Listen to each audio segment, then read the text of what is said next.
Maka senyum ini berstatus nilai ibadah setelah kepastian target itu halal atau dalam konteks sesuatu yang disahkan agama. Sekali ndak, maka yang menjadi tidak halal. Ya, tadi senyumnya orang yang mau nipu, senyumnya lembaga-lembaga atau apa yang bodong atau apa sajalah.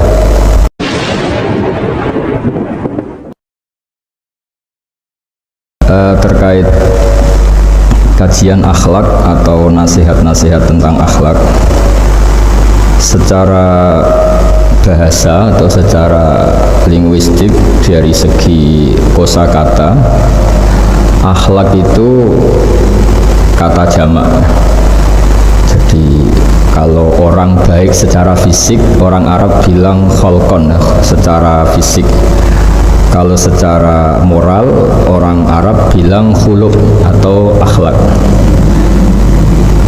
Lalu urgensinya dengan kita sebagai bangsa, sebagai umat Islam atau sebagai manusia, itu beberapa nabi, di antara pujian Allah kepada para nabi adalah karena kebaikan akhlaknya. Lalu kebaikan akhlak ini punya urgensi dalam agama jika akhlak itu benar secara hukum, secara halal haram. Ini yang jarang orang mengingatkan. Jadi misalnya begini, senyum itu sunat, itu ya, baik gitu. Oke, kita sepakat senyum itu sunat. Tapi para penipu itu juga senyum, karena kalau tidak senyum itu tidak bisa nipu gitu. Mungkin wanita nakal ya juga senyum. Orang-orang bisnis yang bodong biasanya cara ngerayu juga pakai senyum. Maka senyum ini berstatus nilai ibadah setelah kepastian target itu halal atau dalam konteks sesuatu yang disahkan agama. Sekali ndak, maka yang menjadi tidak halal. Ya, tadi senyumnya orang yang mau nipu, senyumnya lembaga-lembaga atau apa yang bodong atau apa sajalah. Nah, ini yang jarang orang mengkaji. Maka sebelum mengkaji tentang akhlak itu penting, itu dikaji dulu status halal haramnya. Ya kayak tadi misalnya senyum itu sunat, senyum itu ibadah, kata Rasulullah tasaddaqu walau bitalqati wajhin, bersedekahlah meskipun hanya dengan senyum. Itu setelah ada kepastian status apa? Halal. Tapi jika orang itu mau nipu itu juga pasti senyum. Orang yang mau menggoda lelaki juga pasti senyum. Lelaki yang goda perempuan juga senyum. Dan kadang konteksnya ada dalam hal-hal yang dibenarkan syarak. Sehingga kepastian halal haram ini nomor satu. Terus kedua, akhlak ini yang menurut disiplin fikih, ini memang agak jelimet ya, tapi nanti Anda mudah memahami. Akhlak, misalnya ekspresi senyum atau ceria, itu dianggap sunat. Kalau dalam fikih dianggap sunat. Sunat itu ya tidak sampai wajib. Tapi ada konteks tertentu yang sunat ini menjadi wajib. Misalnya kita sebagai dai ya, sebagai ustadz itu, orang-orang yang nakal ini bawaannya senyum, ramah gitu. Tapi kita yang ustadz ini bawaannya merengut, cemberut, sehingga kecenderungan orang itu ngidolakan yang nakal.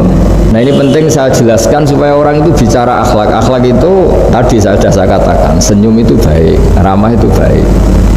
Tapi setelah status hukumnya itu halal gitu, ya. Jadi kalau sebelum status hukum itu halal, ini ya ramahnya menjadi tidak baik. Misalnya kamu punya istri cantik, kemudian dia ramah sama lelaki siapapun, kamu kan pusing. Terus alasannya ramah itu baik. Makanya di Quran diingatkan fala takhdu'na bil qawli fayatma'alladzi fi qalbihi marad. Orang-orang solihah, orang-orang yang afifah, wanita-wanita terhormat, jangan terlalu ramah sama lelaki lain, karena lelaki lain yang kamu ramahin, kalau kebetulan dia ada orang baik, pikiran ramah kamu ini ditafsirkan yang macam-macam. Nah, jadi ini karena saya sebagai kiai memang menekuni fikih, sehingga sebelum bicara jauh tentang hukum moral, itu pastikan dulu status halal haramnya. baru ada numpang hukum akhlak. Sedekah juga gitu, banyak orang dermawan itu ternyata nyuwun sewu memang uang korupsi sehingga mudah ngasih orang banyak, pas uangnya sendiri ternyata berat. Ini belum bisa dikatakan sedekah karena bawaannya dermawan, karena uang saya saja. Jadi kepastian hukum ini harus ada dulu. Makanya dalam Islam fikih itu nomor satu, hanya nomor satu itu ya kepastian hukum.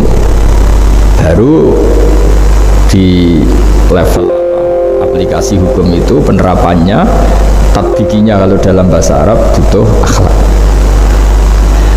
Terus ketiga, cerita-cerita akhlak itu yang paling fenomenal itu kata banyak mufassir.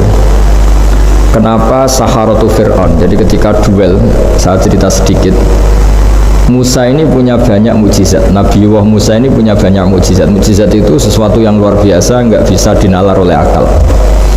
Itu kalau orang baik disebut mukjizat, kalau orang buruk punya kemampuan ini disebut sihir. Ya, tapi sama-sama punya kekuatan yang dahsyat. Sehingga ketika Nabi Musa punya kekuatan yang dahsyat ini, yang disebut mukjizat, Fir'aun cara berpikir yang bisa mengalahkan ini hanya sihir. Dipanggillah ahli sihir yang profesional, yang top lah. Dan mulai dulu itu wong ya seneng duit gitu. Jadi ahli sihir yang mau datang tapi berani berapa gitu. Jadi itu sudah mulai dulu gitu. Jadi sekunane kuno itu transaksinya itu ya harus berani berapa gitu. Fir'aun katanya innakum idzal laminal muqarrabin. Kamu tak jamin menjadi orang dekat saya. Jadi mulai dulu kalau dukung itu ya harus dapat jatah itu. Jadi jatah orang dekat. Entah dulu itu apa menteri atau apa tidak tahu. Tapi mulai dulu ya sudah gitu. Kata Fir'aun oke. Akhirnya pertarungan itu mau dimulai. Lah uniknya ketika mau dimulai itu Saharoh ini ahli sihir yang bawaan Fir'aun tadi, sewaan nih tadi, bayaran. Itu di luar dugaan Mas Andri, itu malah sopan sama Nabi Musa. Ditonton orang banyak padahal. Ditonton orang banyak karena Fir'aun tuh ingin Nabi Musa itu kalah. Musa kalau dia manggil. Tapi di luar dugaan itu para ahli sihir itu entah saking haibahnya, wibawanya Nabi Musa itu, jenengan dulu apa saya dulu? Monggo jenengan dulu apa saya dulu? Imma antul qiyah wa imma an-nahnul mulkin. Monggo jenengan dulu atau kita dulu. Jadi harusnya secara teori tarung itu semakin menteror atau ada gebrakan yang mengagetkan, ini kan lebih mudah mengalahkan Musa. Tapi enggak, malah Musa ditanya, wahai Musa, imma antul qiyah wa imma an-nahnul mulkin. Monggo jenengan dulu atau kita dulu. Nabi Musa juga membalas yang sopan.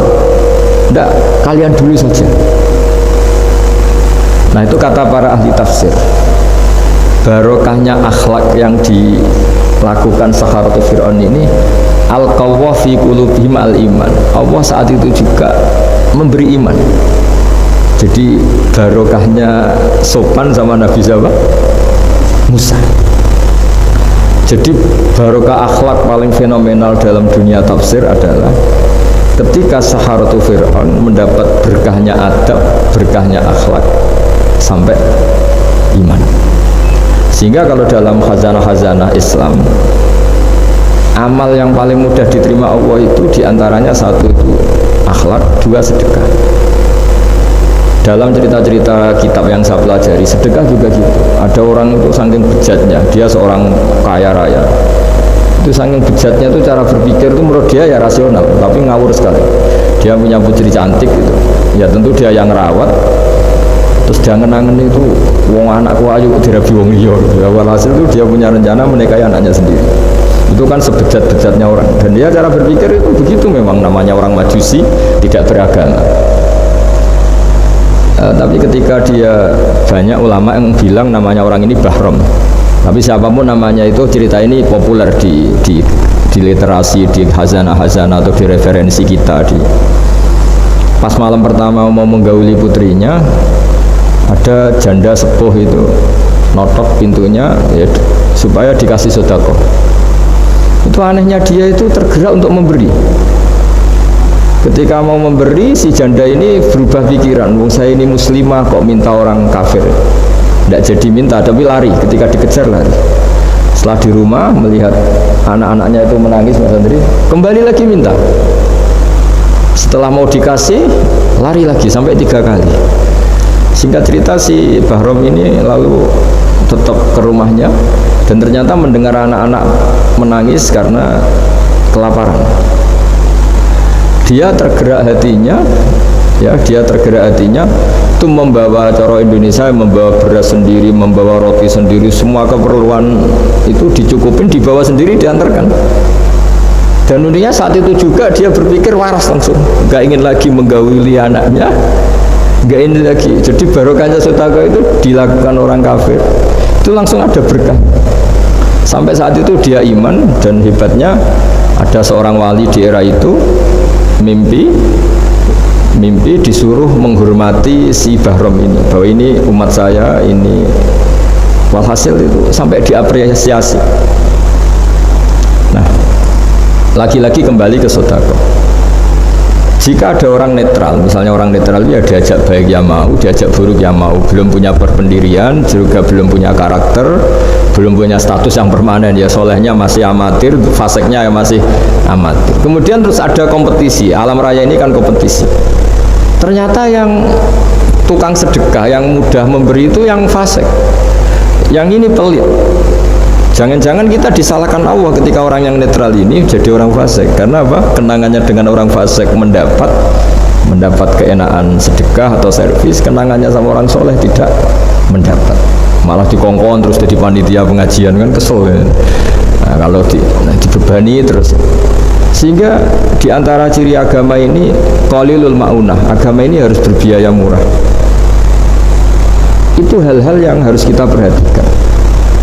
Nah, kecuali ini sudah orang yang punya karakter, memang sudah orang soleh, memang bawaannya ingin mendukung yang kanan, yang ahlul yamin, ya, hanya suka kebaikan. Ini kan kita bicara orang yang belum punya karakter. Kalau yang soleh kan karuan, dirayu yang ini sudah tidak mau, meskipun yang ini ngel-ngelo terus tetap nggak masalah yang kanan ini. Nah, ketika kita ngelola anak Mas Andri ini, Mas Dwi ya, ini karena yang ada jadi saya pakai contoh. Saya punya kenangan dalam hal ini tuh sangat miris ya. Ada orang sepuh soleh, cerita anaknya itu sekarang kerja di Jakarta tidak soleh, padahal itu ya orang soleh, orang baik. Dan dia kenapa datang ke saya? Karena minta maaf dulu pernah dengan tanda ketik pernah menyalahkan bapak saya, menyalahkan kiai-kiai yang lunak. Bapak saya dulu ya di dalam ada TV, ada sepeda motor, ya umumnya orang. Ternyata kasusnya itu sederhana Mas Andri. Anaknya kiai ini, orang soleh lah, itu karena saking ketatnya itu di rumah nggak ada TV, juga nggak ada motor. Sehingga kenangan pertama lihat TV ya di servis orang yang nyuwun sewu tidak sholat. Kenangan pertama pakai motor ya dipinjemin orang yang nggak sholat. Sehingga bawaannya dia punya utang jasa sama orang yang tidak baik lagi. Akhirnya ini nggak jadi idola, orang tuanya meskipun soleh nggak jadi idola. Dan orang tuanya itu nggak punya TV supaya waktunya nggak habis untuk nonton TV, nggak punya motor biar nggak keluyuran. Niatnya baik, sangat baik. Tapi karena terus ini itu tadi kembali ke tadi al-insan abdul ihsan, manusia itu budaknya kebaikan. Kenangannya lihat TV ya sama orang yang nggak bener ini. Kenangannya pakai motor ya pakai. Akhirnya ikut merantau ini ke Jakarta. Singkat cerita terus akhirnya dia katut temannya yang nggak sholat. Nah, ini yang di sini jika kamu mengelola agama ini secara tidak simpatik, lan faddu min khaliq, pasti orang itu bubar. Nah, singkat cerita terus karena dia mungkin orang soleh ya, tetap doanya didengar Allah. Dia nangis-nangis berdoa di depan Allah, terus minta maaf sama kiai-kiai yang pernah disalahkan, yang terlalu longgar sama anaknya. Karena bapak saya termasuk orang yang longgar. Mbah Mun saya tahu di dalamnya ya ada TV, ada motor, umumnya anaknya difasilitasi. Lalah anaknya itu terus diparingi Allah tobat kembali, terus dia menservis anaknya dengan umumnya orang. Jadi yang bahaya itu bukan tidak ada TV-nya, tapi kenangan pertama tahu TV ini. Bagi anak yang nggak pernah lihat TV itu kan diberi lihat TV itu spesial. Sama bagi anak yang sama sekali nggak ada motor itu kan dikasih pinjaman motor itu kan spesial. Jadi kesimpulan dari ngaji akhlak ini harus dikawal supaya mengawal kebaikan. Jangan sampai anak kita, keluarga kita punya utang jasa sama orang yang nggak benar sehingga dia ngidolakannya orang yang nggak Ya tadi misalnya kadang-kadang orang nggak bener itu ketemu temannya, ayo ngopi-ngopi, beres. Yang ini kita sebagai orang tuanya mau ngopi saja tanya, jam segini kok ngopi?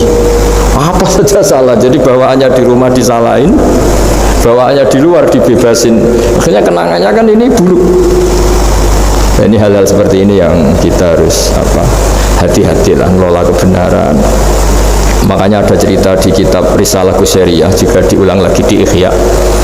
Ada orang Majusi, ya bayangkan dulu itu kan padang pasir, di jalan nggak ada air, juga nggak ada warung, Mas Andri, juga nggak ada ATM. Jadi bayangkan dulu.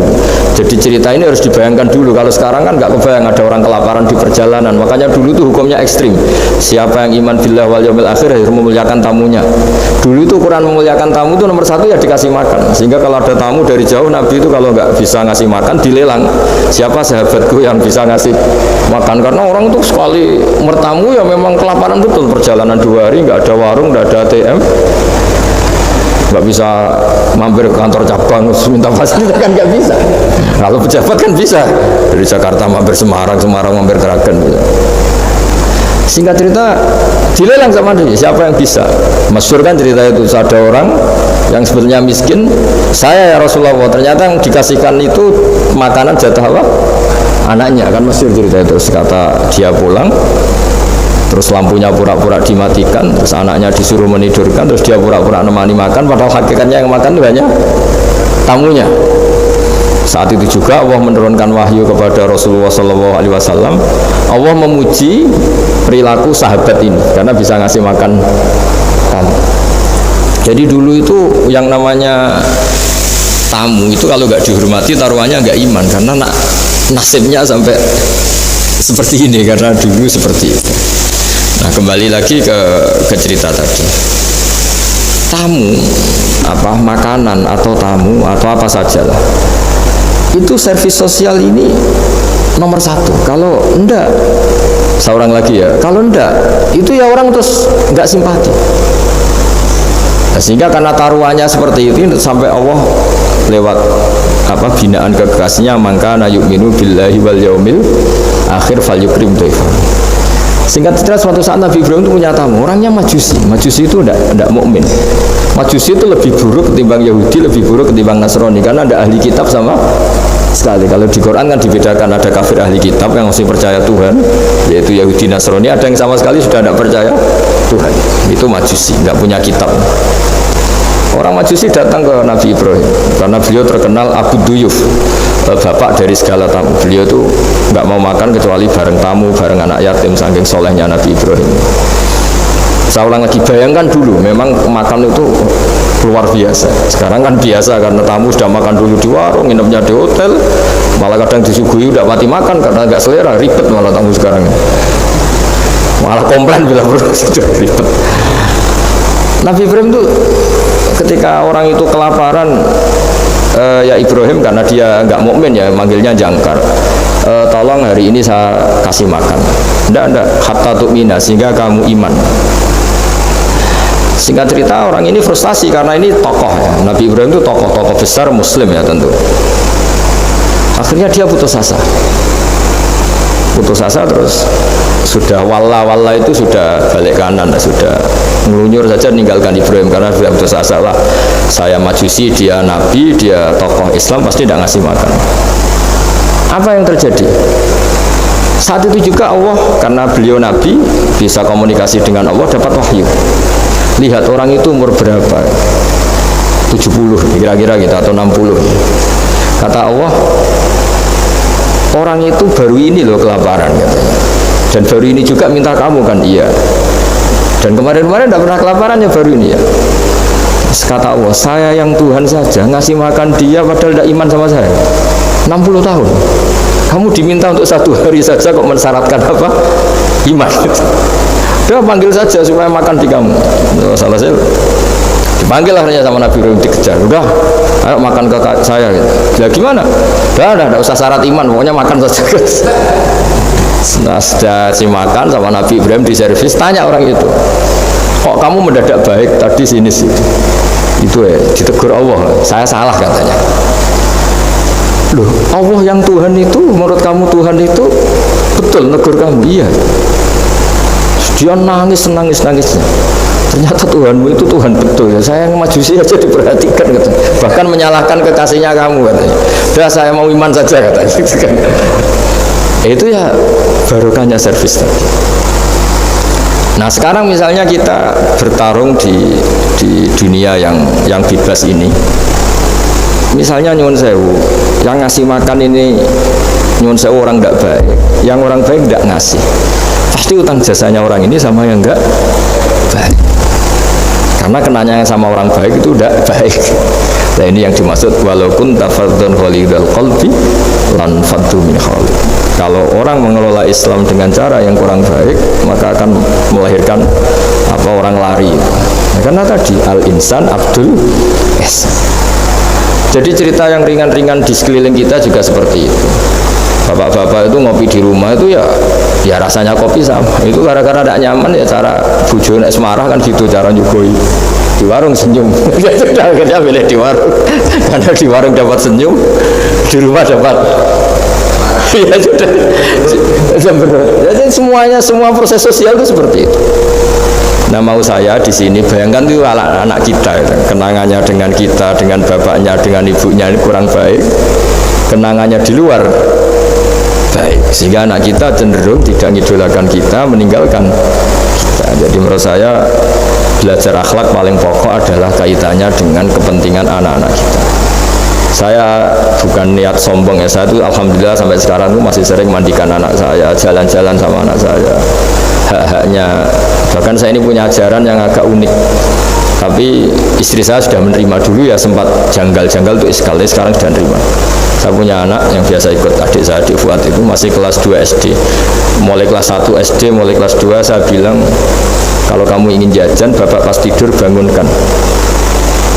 Padahal anak saya itu punya santri, punya banyak yang bantu lah.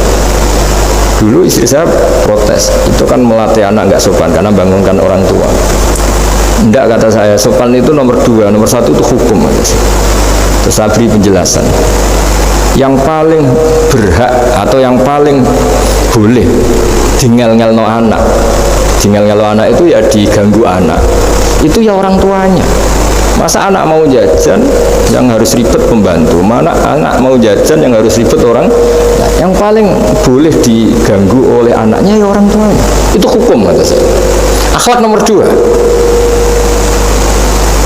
Sehingga barokahnya hukum itu, saya ulang lagi, barokahnya hukum itu, kalau anak ini terpaksa pembantu itu pas lalai, pas kita tidak nyalahkan, kan kewajibannya di kita. Akhirnya kita menjadi tahu, baru istri menjadi tahu, yang paling berhak diganggu anak ya orang tuanya. Itu hukum. Nah akhlak itu baru nomor 2, ganggu itu ya dikira-kira lah pas bangun atau pas rileks. Tapi itu nomor 2, itu namanya moral. Moral itu sunnah. Tapi kalau hukum itu nomor 1. Sehingga akhirnya orang tua, anak ini senang. Betapa baiknya orang tua kita, pas tidur saja dibangunin mau demi kepentingan dia. Akhirnya anak ini punya kenangan baik sama orang tua. Pas tidur saja bapak diajak mau. Apalagi pas happy. Nah karena kenangannya baik, ya idolanya orang tuanya. Ketika idolanya orang tuanya dan kita orang baik, mau ngajak sholat ya gampang, mau ngajak ngaji ya gampang. Bayangkan kalau kenangannya dia dimintai uang nggak boleh, bentak, salah jam kayak atau salah jadwal atau apa, salah momentum. Masa anak kecil diwalate salah pakai momentum, pakai apa? Nah, ketika kita ngangkon belajar sudah susah karena kenangannya tidak baik. Jadi kunci daripada ini, makanya saya bilang berkali-kali, oke kita belajar akhlak, belajar moral, tapi nomor 1 itu hukum. Saya ulang lagi, hukum. Karena agama ini ciri khasnya itu hukum. Hukum itu ketentuan. Jadi aturan Islam itu detail. Misalnya saya belum haji, ya sudah, sebagian harta saya jatah untuk haji itu sudah tidak milik saya, harus dianggap miliknya haji. Sehingga kalau saya meninggal setiap saat, yang boleh diwaris oleh anak cucu saya hanya yang melebihi dari biaya haji. Makanya di Indonesia disebut gaji amanat. Gaji amanat itu orang yang sebetulnya sudah mampu haji tapi tidak kober haji. Itu kalau sudah meninggal harus ada jatah haji yang dianggarkan untuk haji apa? Amanat. Baru sisanya boleh waris. Karena ini hukum. Nah nanti di akhirat juga Allah pakai hukum. Kalau ada anak nggak sholat, yang pertama disalahkan orang tuanya. Kenapa ini tidak sholat? Semua kesalahan anak-anak kita adalah dibebankan ke kita. Ya, jadi saya mohon cerita-cerita akhlak ini jangan sampai hanya nyuwun sewu moral dengan arti kenyamanan sosial, tapi kembalikan ke Allah dan apa? Rasul. Sehingga ini yang terakhir saya cerita hadis yang populer sekali. Ada 3 hadis yang populer dan ini sampean semua pasti hafal. Maka na yu'minu billahi wal yaumil akhir fal yukrim jarahu. Terus ada yang fal yukrim dhaifahu. Terus yang ketiga fal yakul khairan aw liyasmut. Berkata baik atau kalau nggak bisa berkata baik ya apa diam. Nah, itu uniknya Islam itu apa, Mas Dwi? Uniknya Islam itu tidak pernah membolehkan umatnya terdikte oleh sosial, Mas Andri, nggak boleh. Tapi hanya terdikte oleh ketentuan Allah dan Rasul. Jadi Allah cara ngendikan, kalau kamu iman kepada Allah dan Rasul, iman kepada Allah artinya apa? Allah memerintahkan kita berbuat baik sama tetangga, sama tamu, maka lakukan itu. Sekali tidak demi Allah dan Rasul, berarti Anda didikte oleh hukum sosial. Kalau tetangga baik ya kita baik, kalau dia buruk ya kita ikut buruk. Itu artinya apa? Kita tidak didikte oleh hukum Allah dan Rasul, tapi didikte oleh hukum apa? Sosial. Islam itu agama yang hubungannya manusia itu dengan Allah, bukan dengan sosial. Sehingga ketika baik sama tetangga pun itu karena perintah Allah. Sehingga kalau suatu saat kecewa tetangga kita itu kurang ajar misalnya, ya kita tetap nyaman saja karena kita baik itu atas perintah Allah. Makanya masyhur di kalangan ahli hadis ada dawuh Nabi, la takunu imma'atan taquluna in ahsanan nas ahsanna wa in dzalamuna dzalamna.